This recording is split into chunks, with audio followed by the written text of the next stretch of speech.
Good morning students. आज हम अपना बीएससी बीएड फर्स्ट ईयर का टॉपिक पढ़ेंगे अर्धसूत्री विभाजन। ठीक है, तो देखो हमने पिछले लेक्चर्स में असूत्री विभाजन और समसूत्री विभाजन कर लिया था, जिसमें से समसूत्री विभाजन के बारे में हमने पढ़ा था कि ये जो विभाजन है वो केवल और केवल क्या है, जितने भी पादपों के शरीर में या फिर जीवों के शरीर में जो भी कायिक कोशिकाएं होती है या फिर जो भी कोशिकाएं शरीर की वृद्धि के लिए आवश्यक होती है, केवल और केवल उन्हीं कोशिकाओं में क्या है, उन्हीं कोशिकाओं में समसूत्री विभाजन होता है। ठीक है, तो आज हम पढ़ेंगे अर्धसूत्री विभाजन के बारे में।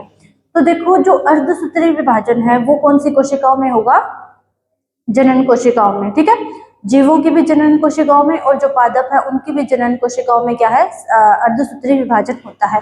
अब देखो, अर्धसूत्री विभाजन में क्या होता है कि समसूत्री में हमने पढ़ा था कि जब एक कोशिका दो कोशिकाओं में विभाजित होती है तो जो कोशिका विभाजित हुई उसमें गुणसूत्रों की संख्या उतनी ही होगी जितने की उसकी मातृ कोशिका में थी। लेकिन अर्धसूत्री विभाजन में क्या होता है कि जब एक कोशिका दो कोशिकाओं में विभाजित होती है तो मातृ कोशिकाओं में जितने गुणसूत्रों की संख्या थी, तो जो नई कोशिकाएं बनेगी, जो पुत्री कोशिकाएं बनेंगी, उनमें क्या होगा, वो गुणसूत्रों की संख्या आधी रह जाएगी। ठीक है, जैसे अगर हम मनुष्य की बात करें तो मनुष्य में क्या है, 46 गुणसूत्र होते हैं। ठीक है, जब मनुष्य की जनन कोशिकाओं में अर्धसूत्री विभाजन होता है तो जो कोशिकाएं बनती हैं या फिर जो युग्मक बनते हैं उनमें क्या है, 46 के बजाय 23 गुणसूत्र होते हैं, मतलब कि आधे गुणसूत्र होते हैं। ठीक है, तो अर्धसूत्री विभाजन कौन सी कोशिकाओं में होगा? सबसे पहले जनन कोशिकाओं में, और अर्धसूत्री विभाजन के बाद क्या होगा कि जो भी पुत्री कोशिकाएं बनेगी उनमें गुणसूत्रों की संख्या उनकी मातृ कोशिका से आधी रह जाती है। ठीक है, अब देखो कि जो अर्धसूत्री विभाजन है उसको हम इंग्लिश में बोलते हैं मियोसिस। ठीक है, अब मियोसिस में क्या होता है कि जो ग्रीक भाषा है, ठीक है, तो ग्रीक भाषा में मियोसिस जो शब्द है उसका अर्थ होता है घटना, क्योंकि अर्धसूत्री विभाजन में भी क्या होता है, गुणसूत्रों की संख्या घट जाती है। तो ग्रीक भाषा से ग्रीक भाषा से ही क्या है, इसका अर्थ लिया गया है। तो इसका अर्थ क्या है, घटना, कि गुणसूत्रों की संख्या जब नई कोशिकाएं बनेगी उनमें आधी रह जाएगी या फिर घट जाएगी। ठीक है, अब देखो कि अब हम ये पता करते हैं कि जो जनन कोशिकाएं होती है उनमें अर्धसूत्री विभाजन होना क्यों आवश्यक है, उनमें समसूत्री विभाजन क्यों नहीं हो सकता। तो देखो, अगर मतलब मान लो कोई भी जनन कोशिका है, ठीक है, जो अगर हम मनुष्य का एग्जांपल लेते हैं तो मनुष्य में क्या है, जनन कोशिकाएं जब विभाजित होती है तो उससे नर युग्मक बनेगा और मादा युग्मक बनेगा। ठीक है, नर युग्मक शुक्राणु, मादा युग्मक अंडाणु। ठीक है, अब उसके बाद देखो क्या होता है कि अगर मतलब मान लो कि मनुष्य की जनन कोशिकाओं में हम मानते हैं अगर समसूत्री विभाजन हो रहा होगा, ठीक है, तो जो शुक्राणु बनेगा या फिर जो नर युग्मक बनेगा उसमें भी क्या है, 46 गुणसूत्र होंगे। ठीक है, ये मतलब मान लो मेल गैमेट हो गया। ठीक है, मेल गैमेट में भी क्या है, 46 गुणसूत्र रह जाएंगे अगर समसूत्री विभाजन हुआ था। और जो फीमेल गैमेट होगा या फिर जो अंडाणु होगा उसमें भी फिर 46 गुणसूत्र ही बनेंगे अगर समसूत्री विभाजन हुआ था। ठीक है, और जब इन दोनों के बीच में संयोग करवाया जाएगा, जब क्या बनेगा, जाइगोट, या फिर हम उसको बोल सकते हैं युग्मनज, तो इसके भी 46 गुणसूत्र इसमें आएंगे और इसके भी 46 गुणसूत्र आएंगे, जिसके कारण जाइगोट में कितने हो जाएंगे, 92 या फिर 92 गुणसूत्र हो जाएंगे। जिससे क्या होगा कि जो मनुष्य की संरचना है या फिर जो युग्मक बनेगा, इस युग्मक से जिस पूर्ण जीव का विकास होगा उसकी संरचना क्या है, गड़बड़ा जाएगी। इसीलिए जो हमारी जनन कोशिकाएं होती है या फिर किसी भी जीवों की जो जनन कोशिकाएं होती है, इसमें अर्धसूत्री विभाजन अगली पीढ़ी में गुणसूत्रों की संख्या सतत बनाए रखने के लिए होता है। ठीक है, अगर समसूत्री विभाजन हो रहा था तो क्या, गुणसूत्रों की संख्या बढ़ जाएगी। अब मान लो इसमें हो गए 92 गुणसूत्र, अब जब इसके नर युग्मक या इससे जब मादा युग्मक बनेंगे उनसे जो युग्मनज बनेगा उसमें गुणसूत्रों की संख्या और ज्यादा हो जाएगी। इस प्रकार क्या है, अगर समसूत्री विभाजन होता तो क्या है, गुणसूत्रों की संख्या हर पीढ़ी में बढ़ती रहती, लेकिन ऐसा संभव नहीं है। और अगर मतलब मान लो ऐसा हो भी जाता तो जो भी नए जीव विकसित होते हैं उनकी क्या है, संरचना अलग होती है, उनमें कुछ ना कुछ कमियां या कुछ ना कुछ उत्परिवर्तन उनमें अवश्य होते हैं। ठीक है, इसीलिए जो जनन कोशिकाएं हैं उनमें क्या है कि समसूत्री विभाजन करवाया जाता है। तो देखो, अब देखो, अगर इनमें अर्धसूत्री विभाजन होगा तो गुणसूत्रों की संख्या है आधी रह जाएगी, तो इसकी कोशिकाओं में थी, या फिर हम मान सकते हैं कि जो नर की जनन कोशिकाएं थी उसमें गुणसूत्रों की संख्या थी 46, उससे जब नर युग्मक बना तो उसमें आधी रह गई, मतलब कि 23 हो गई। इसी प्रकार जब फीमेल गैमेट बना उसमें भी आधी रह गई, मतलब 23। और जब ये दोनों मिलकर जाइगोट का निर्माण करेंगे तो जाइगोट में कितने गुणसूत्र आ जाएंगे?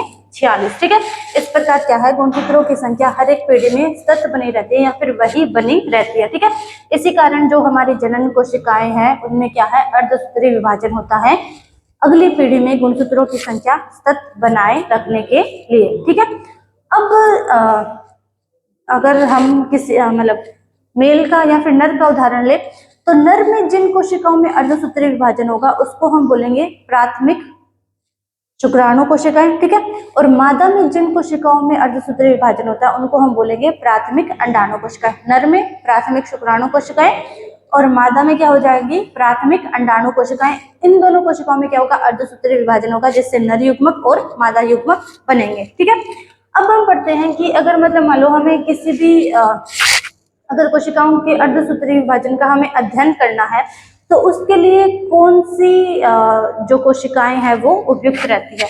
तो देखो, अगर अर्धसूत्री विभाजन का अध्ययन किया जाए, अगर पादपों में अर्धसूत्री विभाजन का अध्ययन करना है तो उसमें क्या होगा, पादपों में जो पुष्प कलिकाएं हैं उसके जो युवा परागकोश है वो सबसे ज्यादा उपयुक्त रहेंगे अर्धसूत्री विभाजन का अध्ययन करने के लिए। पादपों में युवा परागकोश, और जानवरों में या फिर अगर प्राणियों में अर्धसूत्री विभाजन का अध्ययन करना है तो उसके लिए कौन उपयुक्त होगा, टिड्डी के वर्षण। ठीक है, जो भी टिड्डी वगैरह होती है उनमें जो मेल होंगे उनके जो वर्षण पाए जाएंगे उनके वर्षण की कोशिकाओं में या फिर उनकी प्राथमिक शुक्राणु कोशिकाओं में हम अर्धसूत्री विभाजन का अध्ययन अच्छे से कर सकते हैं। ठीक है, अब देखो कि जब समसूत्री विभाजन हमने पढ़ा था तो समसूत्री विभाजन क्या है, एक बार में कंप्लीट हो जाता है। ठीक है, लेकिन जो अर्धसूत्री विभाजन है वो क्या है, दो अलग अलग पार्ट में डिवाइड होता है या फिर दो भागों में कंप्लीट होता है। पहला होता है अर्धसूत्री विभाजन फर्स्ट और दूसरा होगा अर्धसूत्री विभाजन सेकंड। ठीक है, अब देखो जो अर्धसूत्री विभाजन फर्स्ट होगा उसको हम विषम रूपी या फिर न्यूनकारी विभाजन भी कहते हैं। ऐसा क्यों? क्योंकि देखो जब अर्धसूत्री विभाजन फर्स्ट होगा तो उसी में क्या है कि पुत्री कोशिकाओं में गुणसूत्रों की संख्या आधी रह जाएगी, तो न्यूनकारी क्योंकि गुणसूत्रों की संख्या आधी हो गई, और विषम रूपी क्योंकि जो मदर सेल थी उसमें 46 गुणसूत्र थे और जो डॉटर सेल बनेंगे उसमें क्या है 23 गुणसूत्र थे, इसलिए विषम रूपी क्योंकि अलग अलग रूपों में हो गई और न्यूनकारी की गुणसूत्रों की संख्या कम हो गई, या फिर इसको अर्धसूत्री विभाजन फर्स्ट भी हम बोल सकते हैं। दूसरा होगा अर्धसूत्री विभाजन सेकंड या फिर समरूपी विभाजन। तो जो अर्धसूत्री विभाजन सेकंड होता है उसमें क्या होगा कि जब इन 23 जो ये नई पुत्री कोशिकाएं बनेगी इनसे क्या है, अब देखो जैसे ये कोई कोशिका है, ठीक है, इससे अर्धसूत्री विभाजन के बाद क्या है, दो कोशिकाएं बनी तो इसमें 46 गुणसूत्र थे और इन दोनों में क्या है 23। अब जब अर्धसूत्री विभाजन द्वितीय होगा तो उसमें क्या है, ये भी दो कोशिकाओं में विभाजित होगी और ये भी क्या है दो कोशिकाओं में विभाजित होगी। ठीक है, लेकिन क्या होगा कि अब जो ये कोशिकाएं बनी है इनमें क्या है गुणसूत्रों की संख्या 23 ही रहेगी, क्योंकि जो अर्धसूत्री विभाजन सेकंड होता है वो समसूत्री विभाजन के समान होता है। उसमें जो पुत्री कोशिकाएं बनती है उनमें गुणसूत्रों की संख्या या फिर गुणसूत्रों की संख्या क्या है उतनी ही रहती है जितनी उनकी मातृ कोशिकाओं में थी। ठीक है, तो अर्धसूत्री विभाजन के दो टाइप या फिर दो चरणों में ये पूरा होता है। पहला अर्धसूत्री विभाजन प्रथम और दूसरा होगा अर्धसूत्री विभाजन द्वितीय। ठीक है, ये हो गया पूरा। अब देखो कि समसूत्री विभाजन में क्या था, एक मातृ कोशिका से दो पुत्री कोशिकाएं बनती थी। ठीक है, समसूत्री विभाजन के एंड तक। और अर्धसूत्री विभाजन के एंड तक क्या होगा कि एक मातृ कोशिकाओं से 4 पुत्री कोशिकाओं का निर्माण होता है, क्योंकि ये देखो ये दो चरणों में पूरा होता है। तो पहले 1 से 2 बनेगी और फिर 2 से बनेगी 4। तो अगर टोटल मान लें तो मतलब मान लो इस एक कोशिका से क्या है इन 4 कोशिकाओं का निर्माण होता है अर्धसूत्री विभाजन। ठीक है, अब हम अर्धसूत्री विभाजन की जो प्रावस्थाएं हैं, अर्धसूत्री विभाजन फर्स्ट और अर्धसूत्री विभाजन सेकंड, उनके बारे में पढ़ेंगे। अब देखो जो अर्धसूत्री विभाजन फर्स्ट होगा वो भी क्या है, उसमें भी आगे 4 और अवस्थाएं पाई जाएगी, prophase first, metaphase first, anaphase first और टेलोफेज फर्स्ट। ठीक है, अब जो अर्धसूत्री विभाजन की प्रोफेज फर्स्ट अवस्था है वो क्या है बहुत ज्यादा लंबी होती है। जो हमने समसूत्री विभाजन की प्रोफेज अवस्था पढ़ी थी उससे भी 100 से 200 गुना अधिक ज्यादा टाइम लगता है अर्धसूत्री विभाजन की प्रोफेज फर्स्ट अवस्था में। ठीक है, अब देखो जो अर्धसूत्री विभाजन की प्रोफेज फर्स्ट अवस्था होगी इसको भी क्या है आगे 5 और उप अवस्थाओं में बांटा गया है। तो देखो देखते हैं कौन कौन सी।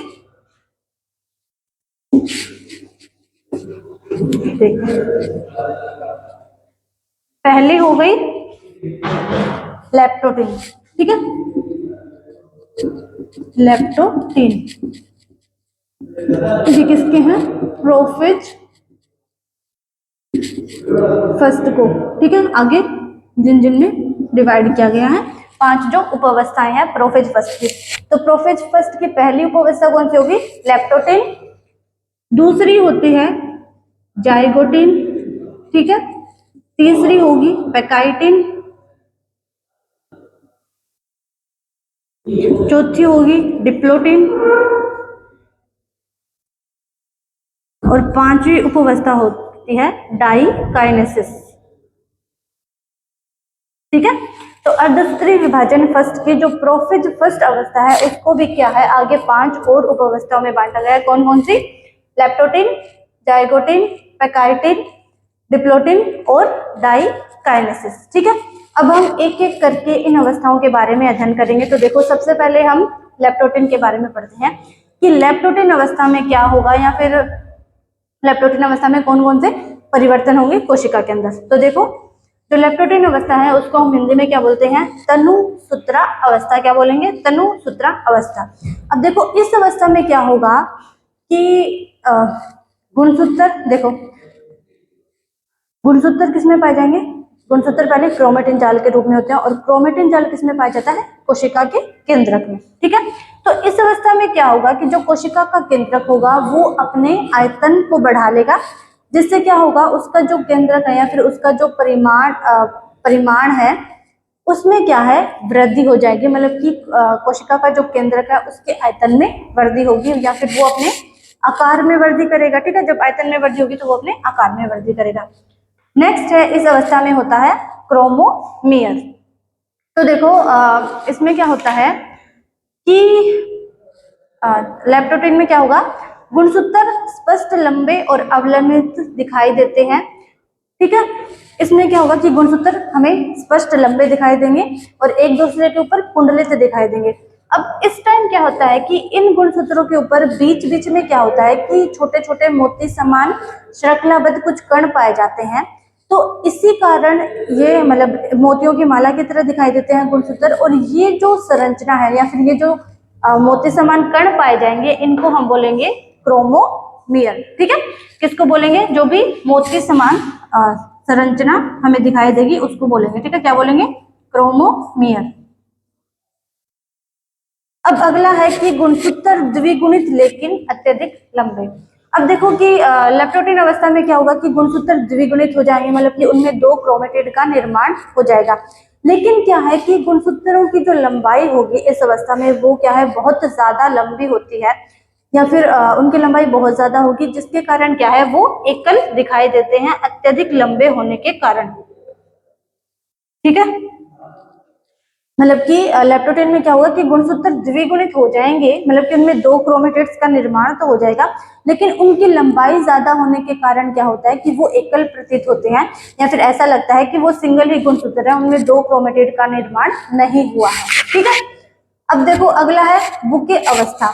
तो लेप्टोटीन में क्या होता है कि जो गुणसूत्र होते हैं उसमें से कुछ गुणसूत्र क्या है केंद्रक कला के चारों ओर आस्तरित रहते हैं और कुछ क्या है कि केंद्रक द्रव्य की तरफ। ठीक है, जो गुणसूत्र होंगे उनका कुछ पार्ट केंद्रक कला की तरफ। अब देखो जैसे मतलब मान लो ये केंद्रक हो गया, ठीक है, ये केंद्रक कला हो गई, तो इनका कुछ पार्ट जैसे ये गुणसूत्र है तो इनका कुछ पार्ट तो क्या है ऐसे केंद्रक द्रव्य में रहेगा। ठीक है, और कुछ पार्ट इनका क्या है इस प्रकार जो केंद्रक कला है उसकी तरफ आश्रित रहेगा, जिसके कारण क्या है कि गुणसूत्रों की संरचना है वो एक बुके के समान, जो फूलों का बुके होता है उसके समान दिखाई देने लगती है और इस अवस्था को हम बोलते हैं बुके अवस्था। ठीक है, अगला परिवर्तन क्या होता है। अब देखो कि जब समसूत्री विभाजन हमने पढ़ा था तो उसमें पढ़ा था कि समसूत्री विभाजन की जो प्रवस्था शुरू होती है उससे पहले कोशिका क्या करती है, खुद को विभाजन के लिए तैयार करती है। तो उसी प्रकार अर्धसूत्री विभाजन में भी कोशिका क्या करेगी, विभाजन से पहले खुद को विभाजन के लिए तैयार करेगी। उसी प्रकार उसमें जीवन प्रावस्था,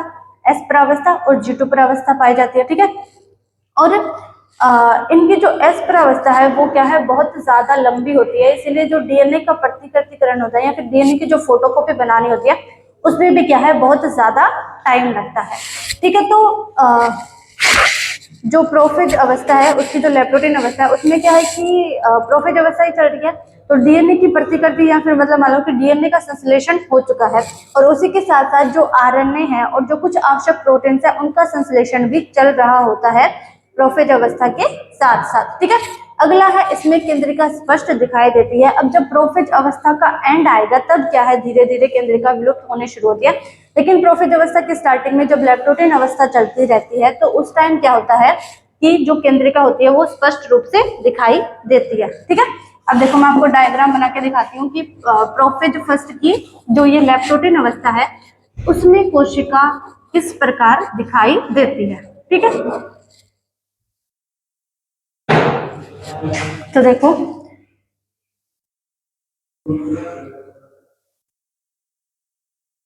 ये कोशिका कला, ठीक है, या फिर कोशिका झिल्ली भी बोल सकते हैं, ये हो गई केंद्रक झिल्ली। सबसे पहले हम बनाते हैं अंत्यावस्था का डायग्राम, मतलब कि जब विभाजन से पहले जब कोशिका खुद को विभाजन के लिए तैयार करती है तो किस प्रकार दिखाई देती है। ये सारा हो गया कोशिका द्रव्य, ठीक है। अब केंद्रक में देखो केंद्रिका स्पष्ट रूप से पाई जाएगी, ठीक है। और ये क्या है, जो क्रोमेटिन जाल है हमारा गुणसूत्रों का वो पाया जाएगा।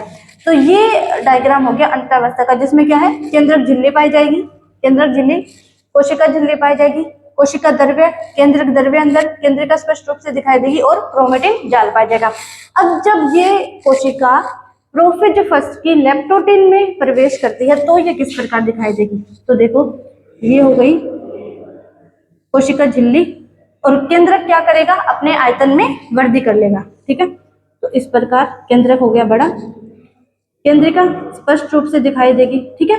और हमने गुणसूत्रों को क्या पढ़ा था कि जो क्रोमेटिन तत्व है वो गुणसूत्रों में रूपांतरित हो जाते हैं और द्विकुंडलित भी हो जाते हैं, लेकिन क्या है, लंबे होने के कारण वो एकल रूप में दिखाई देते हैं। मतलब मान लो ये एक एक गुणसूत्र हो गए इस प्रकार,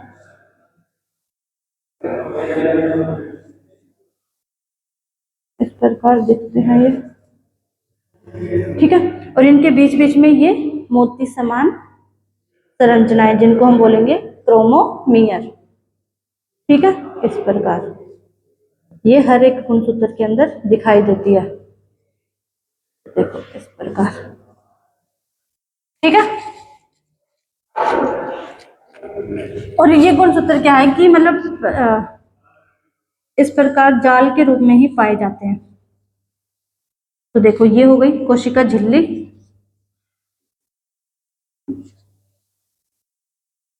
ठीक है। ये हो गया कोशिका द्रव्य जो कि केंद्रक के चारों ओर फैला रहता है, कोशिका द्रव्य। ये हो गई केंद्रक झिल्ली,